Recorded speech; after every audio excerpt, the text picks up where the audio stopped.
Apalagi Bayazid Bustami adalah orangnya berani. Landasan utama Bayazid ngomong seperti itu karena waktu itu posisi kepemerintahan koruptor. KKN. Apa KKN namanya? Korupsi, kolusi, nepotisme, itu adalah KKN. Itu dia. Dia ada yang berani untuk menyinggung karena takut jabatannya hilang. Bayazid berani, kenapa? Dia takut Allah tak sayang sama dia. Maka dia fanakan dirinya. Dia tegur pimpinan-pemimpin waktu itu. Sampai akhirnya pemimpin waktu itu menyuruh untuk Bayazid dipenggal tuh. Kalau sekarang nggak dipenggal, mati ladang dakwahnya. Diblokir itu. Ya. Maka dalam hal ini penempatan kupasan kajinya itulah yang membuat akhirnya datang instruksi dan tasawuf waktu itu hampir dibumi hanguskan tuh. Berapa kali tasawuf udah mau dibumi hanguskan dengan alasan menyesatkan. Makanya banyak orang bilang bid'ah. Siapa yang teriak ini? Maling, teriak maling. Orang yang nggak cocok dengan keberanian orang-orang tasawuf itu. Karena orang tasawuf tidak pernah itu akan mengulas dirinya tentang keagungan ilmunya dan keagungan kepemilikan apa yang diberikan Allah pada dirinya. Halo sahabat semuanya, salam giat. Berjumpa di channel al.andawi.andi. Jangan lupa klik tombol subscribe dan nyalakan loncengnya ya. Terima kasih. Warahmatullahi wabarakatuh. Alhamdulillah wassalatu wassalamu ala rasulillah sayyidina Muhammad wa mawalah.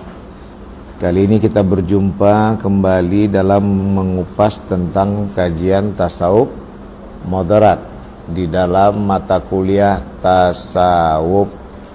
Ya, nanti kita akan lihat kenapa konsep tasawuf moderat ini hadir, alias apa sebab musababnya ini makalah ini. Tengok sini, mana satu lagi, tuh moderatornya. Alah, nggak nampak berondok dia. Mana dia moderatornya tuh? Ya. Baik, alhamdulillah. Ya, menarik ini.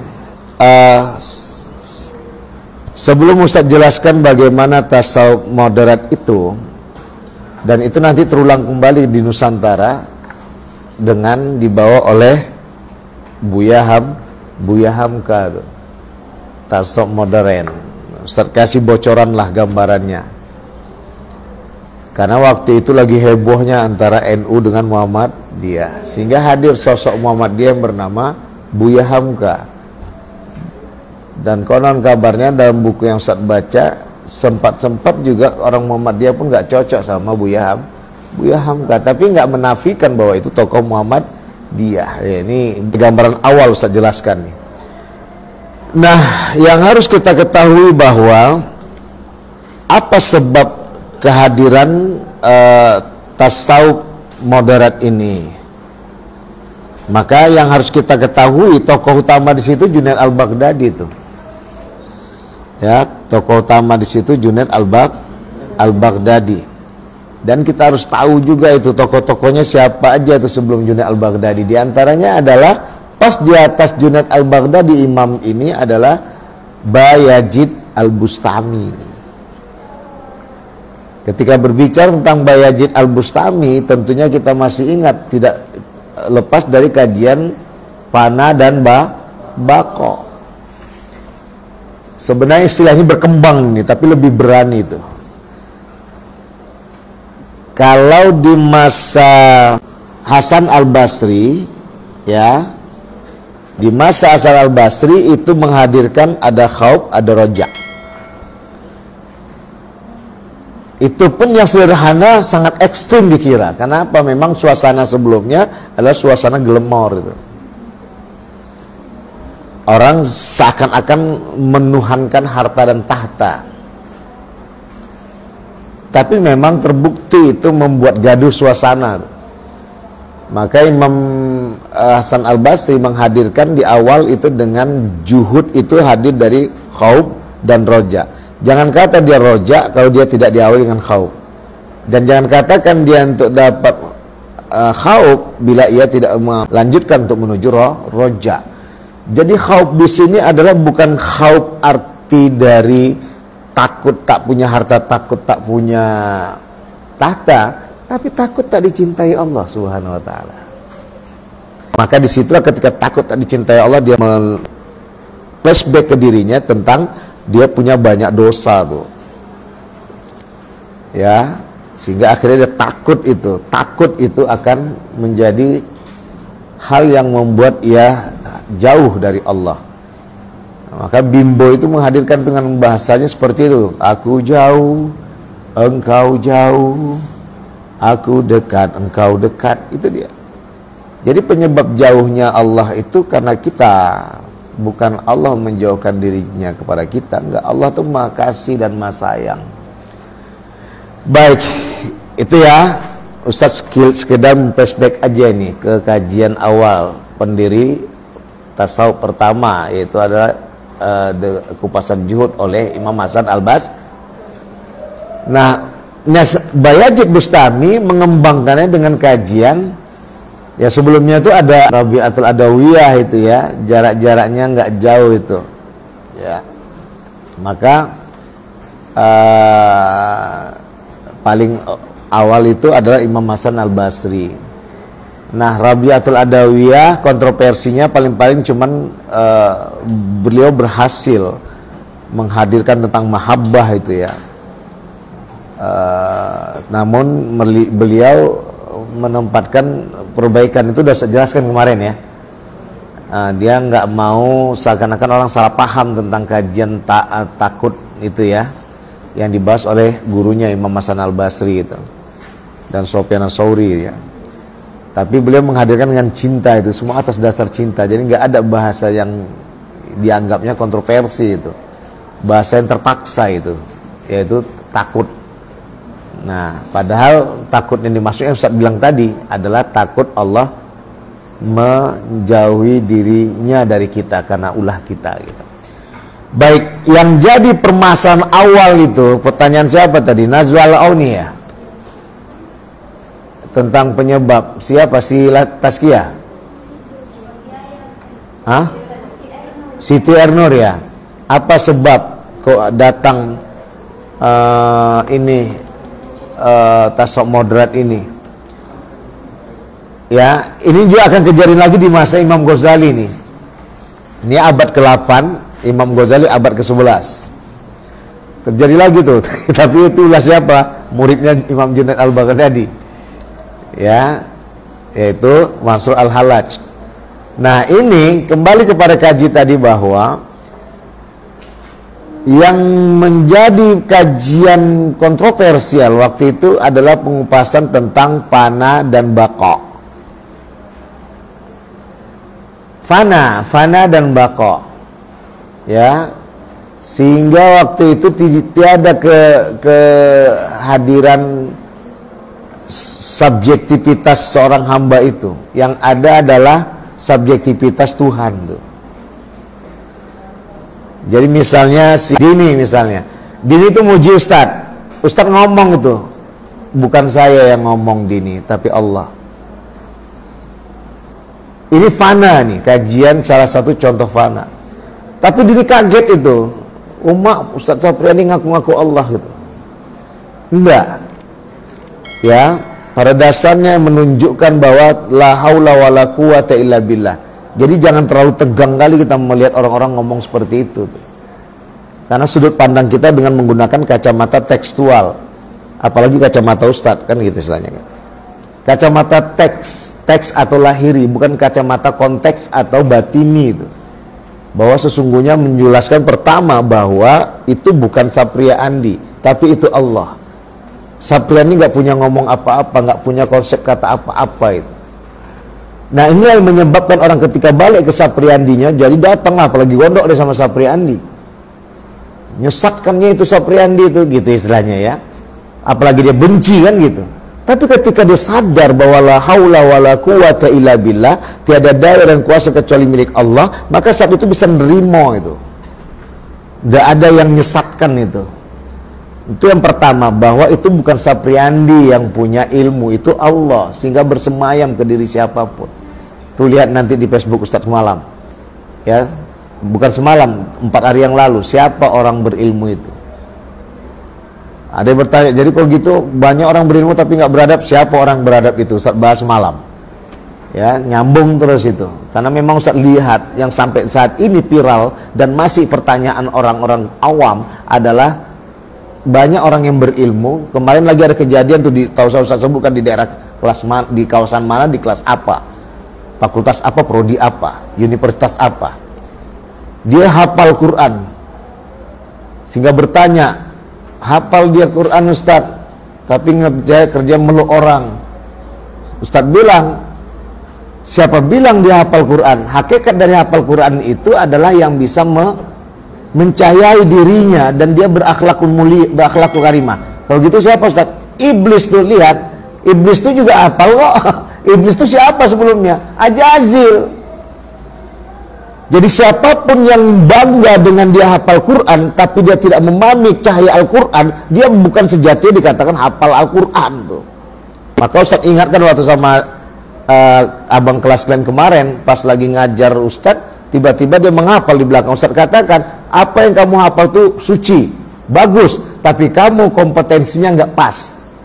Karena saat ini kamu lagi mendengar Ustaz mengajar, kawan-kawan lagi presentasi, kamu gila menghafal di belakang. Itulah bagian dari perbuatan iblis.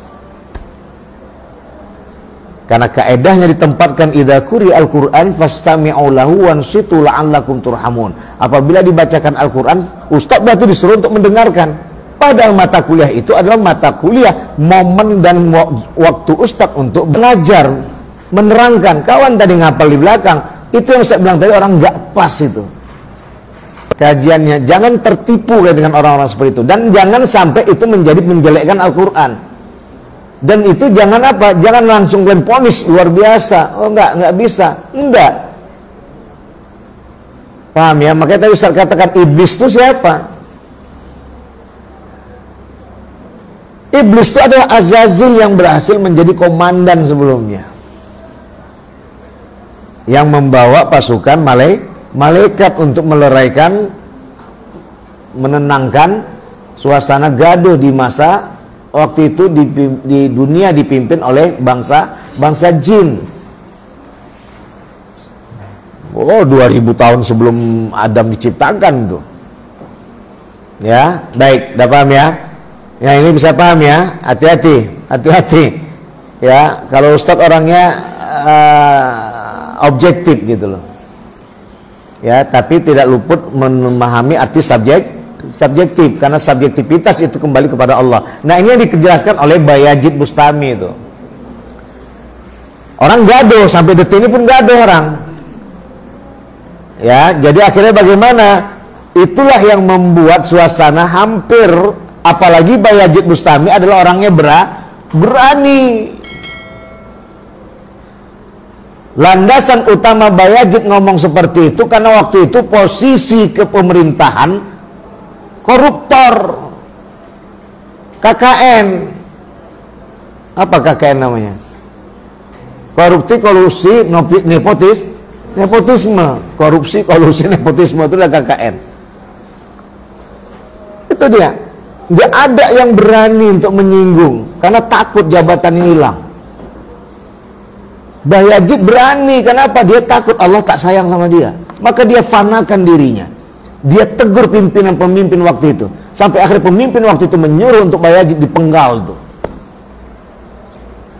Kalau sekarang nggak dipenggal, mati ladang dakwahnya. Diblokir itu. Ya, nggak apa-apa. Maka dalam hal ini penempatan kupasan kajinya itulah yang membuat akhirnya datang instruksi, dan tasawuf waktu itu hampir di bumi hanguskan tuh. Berapa kali tasawuf udah mau di bumi hanguskan dengan alasan menyesatkan. Makanya banyak orang bilang bid'ah. Siapa yang teriak ini? Maling, teriak maling. Orang yang nggak cocok dengan keberanian orang-orang tasawuf itu. Karena orang tasawuf tidak pernah itu akan mengulas dirinya tentang keagungan ilmunya dan keagungan kepemilikan apa yang diberikan Allah pada dirinya. Maka orang wali itu nggak pernah ngaku dirinya wali itu. Kecuali wali santri atau wali mahasiswa atau wali murid itu. Kata untuk ngambil ijazah. Kalau nggak dikasih sama gurunya. Wali kelas. Ya. Jadi hanya wali itu yang boleh ngakui, atau wali nikah itu ya. Ya. Jadi paham ya dalam hal ini ya. Itu bisa dipahami ya. Bisa duduk ya. Inilah asal muasalnya kajian fana dan bako. Kebakoannya kepada Allah membuat keberaniannya datang. Ya, kalau bahasa Imam Hasan Basri, ketakutannya tidak dicintai Allah membuat harapan yang berkembang. Kalau bahasa Rabi'atul Adawiyah, cintanya bukan kepalang, tak ada bisa membatasinya. Itu mahabbah. Nah, Bayazid Bustami, fana dan bako itu memfanakan kemanusiaannya, membakokkan Tuhan dalam dirinya. Jadi dia nggak ada yang takut apa yang benar. Kulil haqqa walau kana murran. Itu bahasa orang-orang tasawuf falsafi itu. Katakanlah yang benar walaupun pahit itu. Dan itu memang kebenaran. Wal haq al haqqu mir rabbihim. Hak itu dari Tuhan mereka. Baik ya, inilah menempatkan permasalahan sebab musabab datangnya tasawuf model berapa? Dah ya. Nah jadi apa aja yang dibahas oleh Al-Junaid, Imam Junaid menyelamatkan itu. Dia nggak melarang muridnya Mansur Al-Halat untuk nyeleneh. Mansur Al-Halat diam-diam mengidolakan Bayazid Al-Bustami. Nanti ada konsepnya itu yang lain, tapi usah fokusin nanti, akhirnya entah kemana-mana nanti kajiannya ya. Makanya di dalam kajian tasawuf moderat yang dibangun oleh tadi pemakalah dari mulai Al-Junaid, kemudian Abu Thalib Al-Makki, tambah lagi dengan Abu Bakar Al-Kalabadi, itu semua adalah orang-orang di awali tadi setelah Imam Junaid adalah Al-Qusairi. Ini ada sosok-sosok berikutnya, nanti ada Imam Al-Ghazali. Kalau Imam Ghazali itu yang siapa yang meributkan itu? Ibnu Arabi ya, dengan wahdatul wujudnya. Nah, jadi waktu itu pemerintah yang merasa kebakaran jenggot itu mau dengan menggunakan jubah agama mengatakan tasawuf itu bid'ah. Maka akhirnya bagaimana diputar agar tasawuf itu enggak hilang, maka hadirlah mode moderat yang isinya konsisten dengan syariat Islam. Artinya adalah sesuai dengan kajian awam. Ya, karena itu ada awam, khawas, khawasul khawas. Yang difokuskan oleh Imam Junaid adalah tidak akan terjadi penyelenehan dan masyarakat awam bisa menerima sesuai dengan aturan Islam dalam kaidah fikihnya. Ya, jembatan pertama. Yang kedua, keseimbangan antara dunia dan akhirat. Dia tetap bekerja, tapi dia juga tetap mengutamakan akhirat. Itu kadang biasa digunakan kalau di Jawa itu tarekat Sadzali. Ustaz pernah mengikutinya 2 tahun itu. Ya, Sekhoh, Ustaz punya namanya Sekhoh itu. Sebelum Ustaz di tarekat Jabal Hindi, Jabal Hindi, ya, Ustaz dulu tarekatnya Sadzali. Jadi Sekhoh Ustaz itu pada sama kita itu berzikir. Kita mulainya itu dari jam berapa sampai jam 4 subuh itu. Ya. Rupanya waktu itu masa haji itu, Sekhoh kami itu rupanya ikut membawa simbah-simbah yang nggak ngerti bahasa Indonesia. Padahal sama kami Sekhoh tadi, gitulah ke karomahnya gitu ya. Perempuan, suaminya selisih 12 tahun, seperti Siti Khadijah radhiyallahu anha dengan Nabi Muhammad SAW. Baik, Sadzali itu begitu, dunia tetap dikerjakan, tapi akhirat diutamakan. Ya, ini keseimbangan dunia dan akhirat. Jadi image-nya seakan-akan waktu itu memang Bayazid Bustami menyatakan dunia itu seakan-akan dibenci. Itu kata orang yang kebakaran jenggot. Padahal tidak. Bayazid Bustami mau orang yang berjabat, penguasa, orang yang si penguasa dan pengusaha itu semua sadar bahwa itu semua adalah milik Allah. Innalillah wa inna ilaihi raji'un. Tapi akhirnya dijelaskan lagi bahwa inilah keseimbangan dunia dan akhirat. Ya tinggal siapa lah yang berani jadi staf ahli pemimpin-pemimpin kota, kabupaten dan provinsi harus berani. Tapi gunakanlah bahasa dakwahnya bil hikmati wal mau'izatil hasanah. Ya, ini kadang nggak manut-manut aja karena takut nanti diganti sama ustadz yang lain. 3, menghargai akal dan ilmu. Ya, penghargaan akal itu dikembalikan, akal dan ilmu itu dihargai betul itu. Ya, artinya apa? Nuansa pemahaman orang secara awam itu bisa diterima dengan apa adanya dan dikembalikan. Bahwasanya terjadi hubungan antara tasawuf dengan ilmu-ilmu yang lain, sehingga akhirnya ditolerirlah ilmu selain ilmu tasawuf. Yang terakhir, yang keempat, mengedepankan kasih sayang dan toleransi. Ya, tetap bisa menerima meskipun tidak seide, tidak sepemahaman, tapi tetap memahami. Dengan kata kunci adalah ala qadri ukulihim. Itulah kemampuan akal mereka, jadi nggak bisa dipaksakan. Ya, ini kan kadang tidak kan, oh kamu tahu nggak Allah itu apa? Oh nggak bisa kamu, salah kamu nggak salah, keluar aja kamu dari Islam kalau nggak paham. Kan ada kelompok seperti itu. Ya, ada banyak sekarang. Itu nggak bisa ditolerir. Kenapa? Ala qadri ukulihim. Yang kelima, menjauhi klaim spiritual yang berlebihan. Nah itu tadi.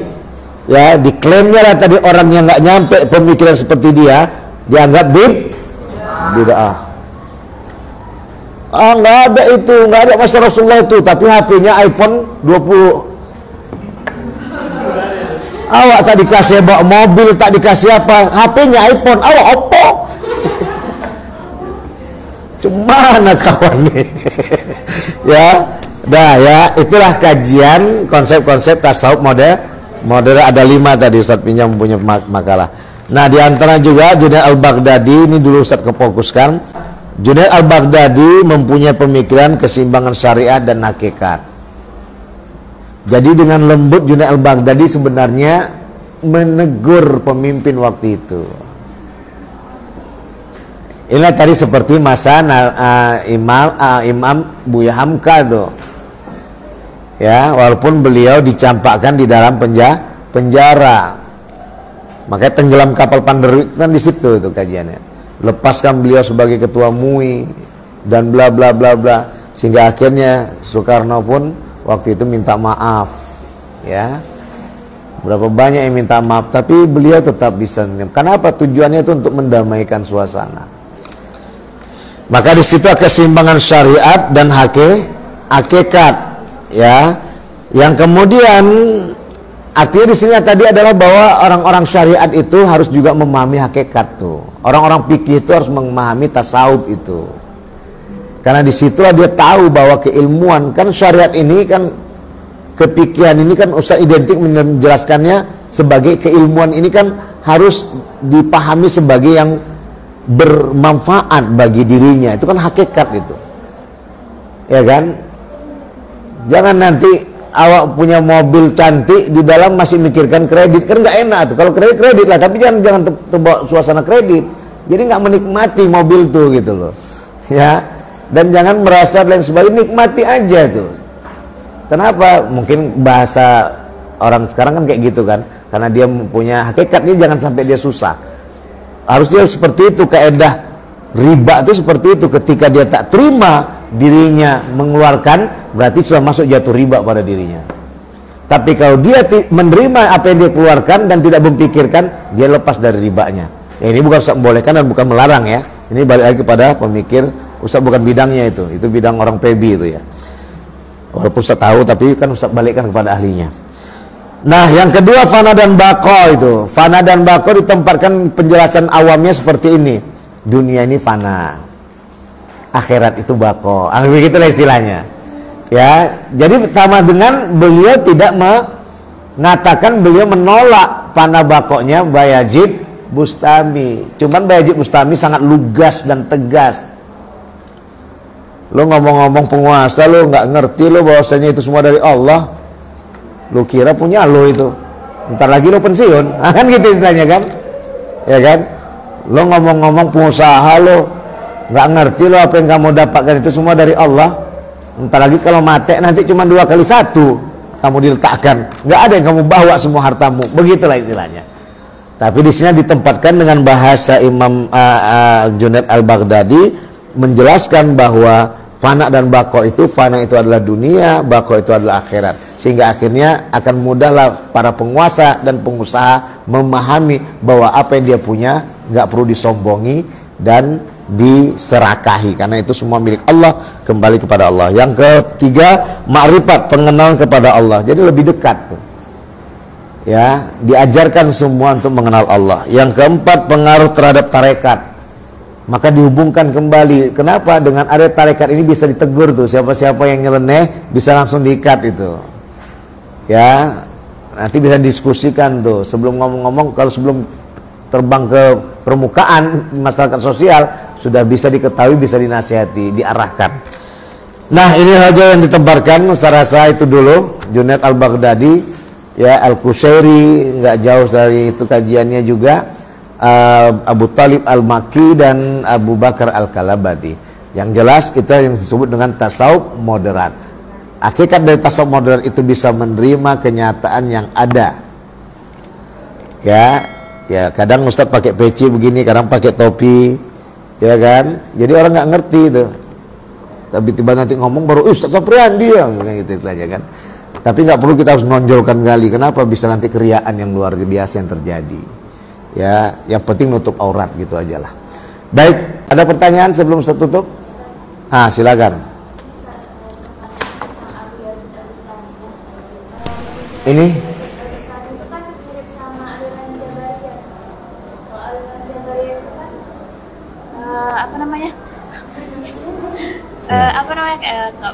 bilang kalau Jabar itu kan terpaksa, jadi secara istilah manusia itu tidak memiliki kebebasan, jadi yang bisa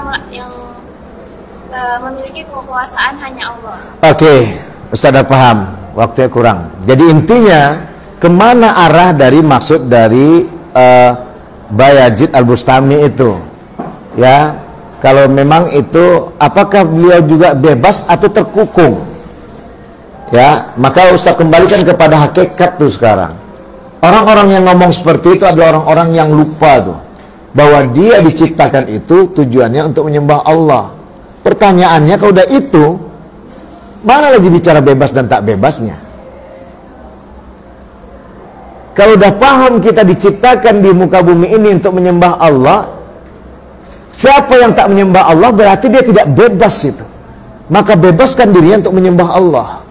Bebaskan dirinya dari duniawi yang menggerogoti dirinya. Kan itu akhirnya kan dia lupa alam sadarnya itu lepas itu.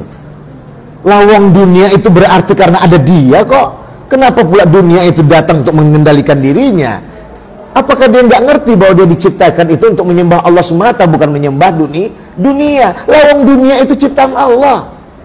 Sungguh ini tidak sama dengan apa yang ditempatkan oleh Jabariyah tuh. Walaupun kaedahnya dikembalikan bahwa saya seakan-akan tidak ada si Bayazid Bustami itu. Yang ada itu cuma Allah. Lain konteksnya.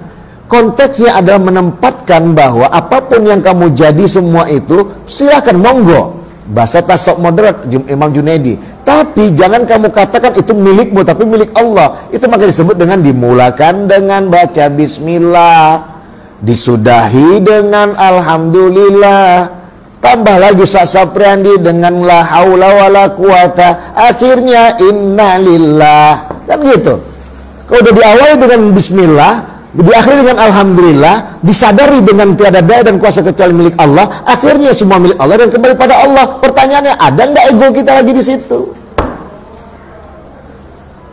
Dan bisa jadi Jabariyah pun awalnya seperti itu, tapi orang memahaminya, murid-muridnya salah paham tuh. Sehingga akhirnya mengatakan kita bagikan boneka. Orang-orang yang meletuk ini adalah orang-orang yang lupa bahwa dia tidak mengindahkan dan tidak memahami tafsir dari surah Az-Zariyat ayat 56. Wa ma khalaqtul jinna wal insa illa liya'budun. Tidaklah kuciptakan jin dan manusia kecuali menyembah Allah. Maka bahasa Ustaz Sapriandi mengatakan, kalau mau bebas menyembah Allah, bebaskan diri dari kendali dunia. Bukan berarti kita tidak bisa menggenggam dunia. Kalau udah bebas kita dari kendali dunia, dunia itu kan digenggam tuh, bisa diperas dunia, gitu loh. Selama ini dunia memeras kita. Yang benar jadi salah, yang salah jadi benar tuh. Yang baik jadi buruk, yang buruk jadi baik itu. Paham ya? Tuh, kontekstual. Ada lagi? Nggak ada lah. Udah habis waktunya kan? Baik, terima kasih semuanya. Ini adik-adik sekalian, yuk kita kasih aplaus buat Allah Subhanahu wa taala. Alhamdulillah. Ya buat Allah lah, bukan buat Ustaz. Ya, baik, alhamdulillah. Baik, kita kasih aplaus juga buat teman kita presentator. Cukup sekian, mudah-mudahan diberkati Allah. Subhanakallahumma bihamdika asyhadu an la ilaha illa anta astaghfiruka wa atubu ilaik. Wallahu muwaffiq ila aqwamit thoriq fastabiqul khairat. Assalamualaikum warahmatullahi wabarakatuh.